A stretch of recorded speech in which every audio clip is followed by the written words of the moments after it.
Так, средство от кашля. Народное средство. Берем лук такой небольшой. Вот, терку натираем.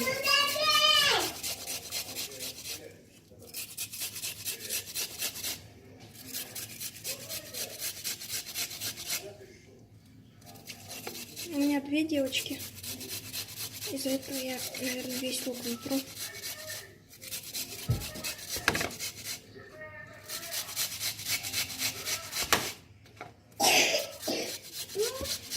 Мам, потом, если ты уже все будешь, мне сразу отдашь мои сотки. Хорошо, принцесса моя. Как?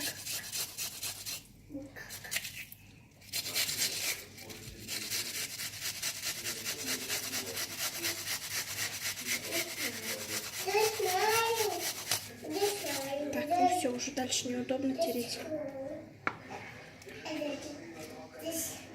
Так, весь сок вот так убираем.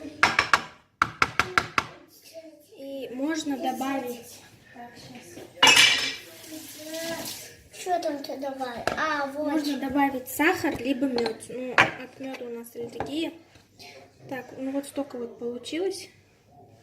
Ну, скажем, где-то 3 чайные ложки получилось. На 3 чайные ложки положим 1,5 сахара. Все, хорошенько размешиваем. Хорошенько. Потом вот так вот наверх собираем, да, весь лук. И вот так ставишь, и сок вот так будет стекать. И вот этот сок чайной ложкой даем детям. Ну, не только детям, а взрослым. Можно с медом, можно с сахаром.